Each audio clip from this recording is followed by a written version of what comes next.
எங்கள் தமிழ் எழுத்துக்களையும் பெயர் பலகைகளில் சேர்த்துக் கொள்ளுங்கள் என்று சொல்லவே நம் நாட்டில் போராட வேண்டியிருக்கிறது.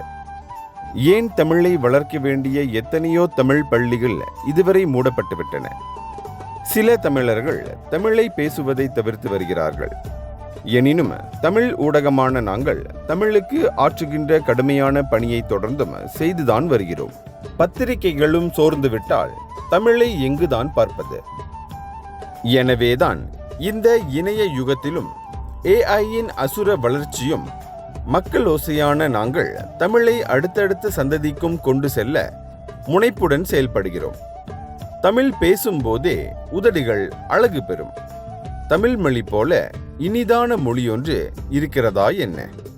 அன்று முதல் இன்று வரை தமிழ் ஊடகங்களை அரவணைக்கும் அத்தனை உள்ளங்களுக்கும் எங்கள் தீபாவளி வாழ்த்துக்கள். எங்கள் பத்திரிகையை வாசிக்கும் தமிழை நேசிக்கும் வாசகர்களுக்கு மனமார்ந்த நன்றி. ஒரு குழந்தையை பிரசவிக்கும் தாயைப் போல தினமும் ஒரு பத்திரிகை வெளியீட்டிற்காக கடுமையான சவால்களை நாங்கள் எதிர்கொள்கிறோம். ஆனால் எங்கள் பத்திரிகை உங்கள் கைகளில் ஒரு குழந்தையாக தவழும் போது இதயம் நிகழ்கிறது. காலத்தின் தேவை கருதி இணையத்திலும் சமூக வலைதளங்களிலும் தமிழோடு பயணிக்கிறோம். மலேசியாவில் ஒரு பத்திரிகையாகவும் டிஜிட்டல் ஊடகமாகவும் உள்ள ஒரேயொரு ஊடகமாக தனித்து நிற்பதில் பெருமை அடைகிறோம். இந்த அத்தனை வெற்றிகளும் உங்களால் தானே சாத்தியமானது.